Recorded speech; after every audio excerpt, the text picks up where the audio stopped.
Bonjour à tous et bienvenue au Nikon Plaza. Nous sommes aujourd'hui avec Émilie Zangarelli. Nous allons parler de son travail, de son expérience, de la manière dont elle réalise ses photos. Elle a différents univers, on va essayer de les approcher. Bonjour à tous. Merci d'avoir pris le temps de sortir de ton studio et d'être présente avec nous. On va donc voir un peu ton univers, notamment au travers de deux grandes catégories, on va dire. La photo aquatique, on a un exemple ici, et puis la photo plutôt portrait en studio. Donc deux univers qui sont complètement différents, à la fois par l'ambiance autour de toi et puis les éclairages que tu peux apporter ou pas. On parlera de tout ça. Est-ce que tu peux nous dire déjà un petit peu comment la photo est venue pour toi et comment tu es devenu photographe professionnel? Alors, Mon parcours en tant que photographe, il est pas finalement si atypique que ça. Parce que dans le monde de la photo, la plupart des photographes sont souvent en reconversion. Donc moi, avant d'être photographe, j'étais enseignante. Donc voilà. Et je suis arrivée dans la photo à la naissance de mon fils, qui a 9 ans aujourd'hui. Il a un peu plus de 9 ans. Et bien, j'ai demandé un appareil photo à ma famille pour pouvoir faire des photos de mon bébé. Voilà, ça a démarré comme ça. Et très rapidement, je me suis rendu compte que je pouvais plus me passer de la photographie et que vraiment, c'était quelque chose qui me passionnait. Et j'ai commencé à faire des photos de bébé, des photos de femmes enceintes, des photos sous l'eau aussi très rapidement. Et puis, l'idée de faire une entreprise et de vivre de ce métier, et pareil, est venue assez vite. En 1 an, j'ai bouleversé un peu toute ma vie, quoi. tu as tout basculé. Voilà, je suis devenue maman et pouf, je suis devenue photographe. Donc, ça m'a même dépassée. Tout le monde autour de moi était un peu surpris de ce choix de changement de vie, moi qui étais assez posée, enseignante, etc. Mais je regrette pas. C'était beaucoup de travail, c'est toujours beaucoup de travail, mais c'est passionnant toujours. Donc, Et ce travail-là, tu dirais que c'est un travail surtout technique, c'est un travail sur l'organisation du métier de photographe, c'est un travail qui touche à quoi? alors techniquement, oui. Après, la photographie, ça reste un art où finalement, moi, j'ai tendance à dire que la technique, on peut s'en détacher Ouais. et on peut faire des très très jolies photos en n'étant pas du tout technicien, vraiment. Et pourtant, aujourd'hui, je suis quand même, je maîtrise ce que je fais, mais au démarrage, pas du tout. Au démarrage, j'y allais vraiment naïvement dans tout ce que j'ai fait, que ce soit l'aquatique ou le reste, je bidouillais. Voilà, et ça a marché. Donc voilà, et petit à petit, je me suis professionnalisée, j'ai rendu les choses plus techniques, mais au démarrage, vraiment, c'était de la bidouille. Et ça plaisait. Donc ce qui compte, c'est que l'image, elle parle aux autres. Que ce soit... voilà. Après, quand on a un superbe appareil photo, c'est facile. Voilà, on galère Disons un peu qu'on peut moins. faire des choses qu'on ne peut pas faire avec d'autres appareils photo, mais ça, on y Voilà. reviendra probablement. On va regarder donc quelques images et notamment commencer par tout ton univers aquatique. Donc là, on a devant nous une image de Thor petit. Et du coup, là, cette image-là, pour moi, elle est importante parce que je vous ai parlé de mon fils. C'est lui. Voilà. Donc ça, c'était il y a à peu près 1 an et demi. Et je pratique la photo aquatique avec des clients, des particuliers qui payent leur shooting et on fait des photos sous l'eau. Je m'amuse beaucoup avec eux.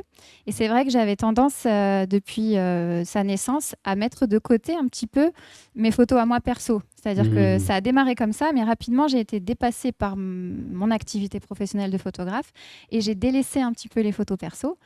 Et à un moment donné, j'ai dit, tiens, je vais prendre une journée, je vais faire venir les gens autour de moi et on va se faire une petite journée là où je shoote habituellement et on va s'amuser. Il n'y avait pas de cahier des charges, c'était juste on y va, on s'amuse. Et cette image, elle est issue de ce shooting. D'accord. Et les enfants ont eu l'idée de se déguiser. Ça vient pas de moi. Ok, on verra d'ailleurs plusieurs photos de ta famille.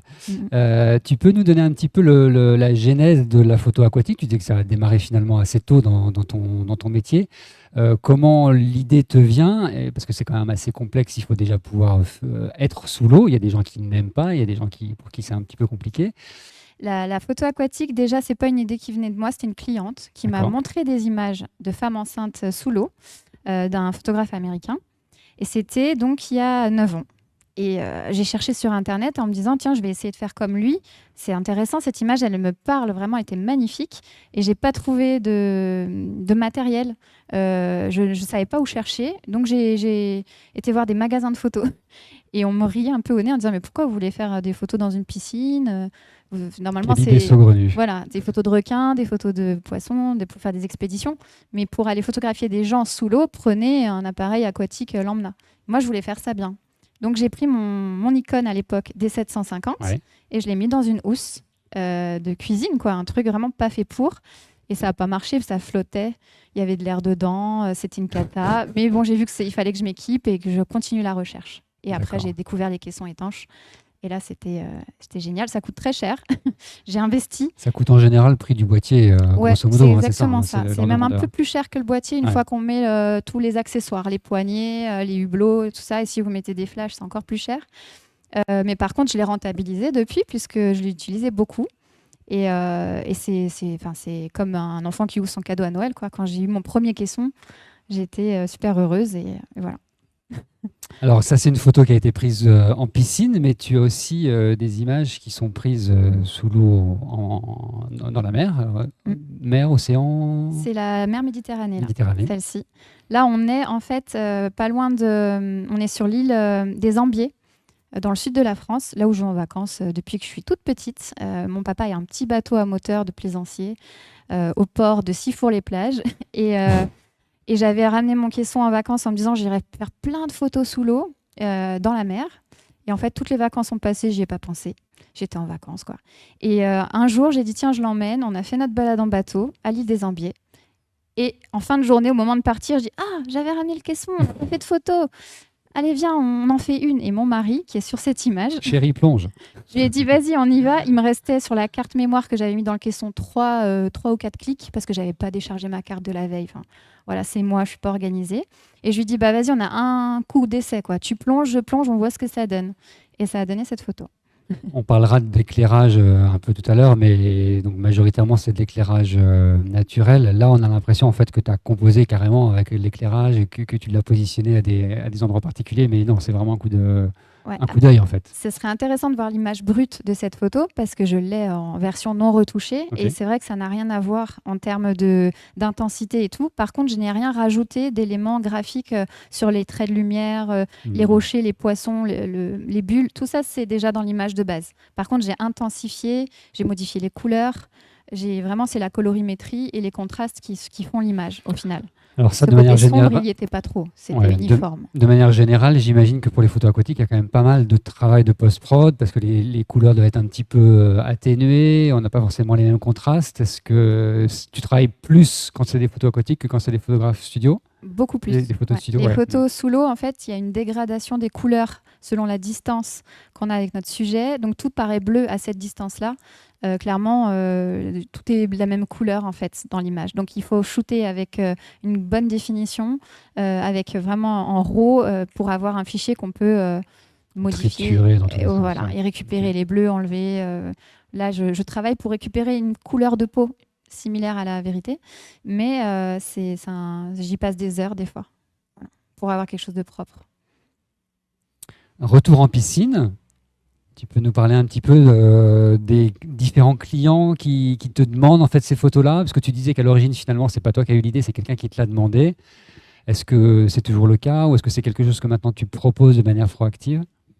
Alors l'aquatique, c'est quelque chose qui attire énormément de regards, c'est Ouais. quelque chose qui plaît beaucoup. Donc j'ai pas mal de demandes.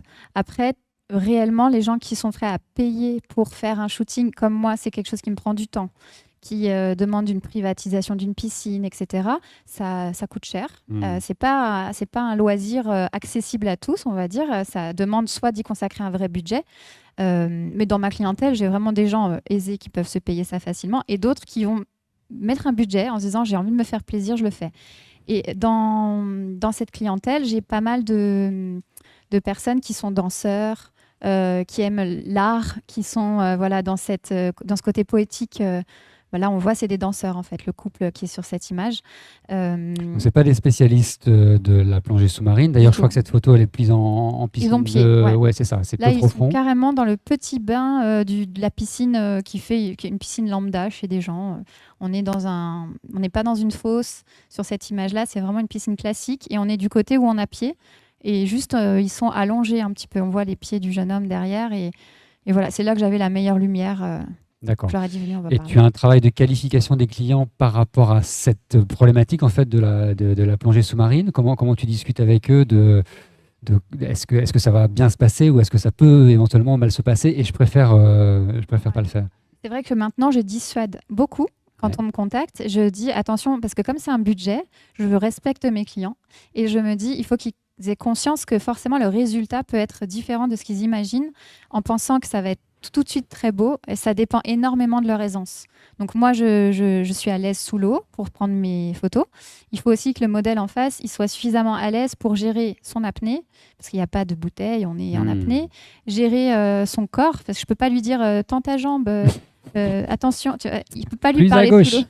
Alors qu'en studio, on dit lève le menton, regarde-moi, regarde en bas. Voilà. Là, je ne peux pas diriger le modèle, c'est lui qui fait le job. Et il faut qu'il sache gérer ses cheveux qui vont dans le visage. Tout ça, ça doit être... Donc ça, tu le prépares avant d'aller en piscine. Actuellement, moi, quand je fais un shooting aquatique, il y a un coaching d'apnée d'une demi-heure maintenant. J'ai toujours un maître nageur sauveteur qui est là aussi. En surveillance. C'est obligatoire parce que je shoote dans un endroit qui est vraiment profond actuellement. Mais dans ces piscines-là aussi, si vous voulez faire des shootings professionnels en faisant payer, c'est une prestation, vous devez avoir un maître nageur sauveteur présent. C'est la légalité. Enfin, vraiment, il faut le faire. C'est important. Voilà. Et donc, je dissuade un peu les clients en leur disant, si tu ne sais pas faire la roulade sous l'eau, les yeux ouverts, oublie. En fait, tu ne seras pas à l'aise, les photos ne seront peut-être pas réussies, tu vas payer pour avoir quelque chose de loupé. Ok. Ouais. Alors là, on a l'impression d'être revenu dans la mer Méditerranée, mais non, on est toujours en piscine avec 2 sirènes. Ça, c'est moi, je suis la génération de la petite sirène, moi. Voilà. Je suis née en 85. La petite sirène, c'est vraiment mon dessin animé préféré. Donc, c'est un délire, on va dire. C'était un shooting avec 2 influenceuses qui sont youtubeuses, Natou et Amy LTR. Et donc, on s'est fait une journée shooting avec des belles robes, avec des queues de sirène, pour s'amuser. Elles faisaient du contenu pour leur réseau. Et franchement, c'était vraiment un très, très bon souvenir. C'est un de mes meilleurs shootings sous l'eau parce que j'ai beaucoup d'images de ce shooting. Elles étaient à l'aise toutes les deux, vraiment même plus que moi, en apnée. Okay. Natou, elle restait des longues minutes sous l'eau. Et on a joué, en fait, comme des enfants. Et voilà. Donc, les queues de sirène, c'est vraiment du tissu. Souvent, on me pose cette question. Et je dis, c'est du tissu avec des palmes. Et on nage super bien avec. C'est top, il faut essayer. D'un point de vue du matériel, donc tu as parlé du D750, je crois que c'est toujours l'appareil avec lequel tu shootes en fait en aquatique.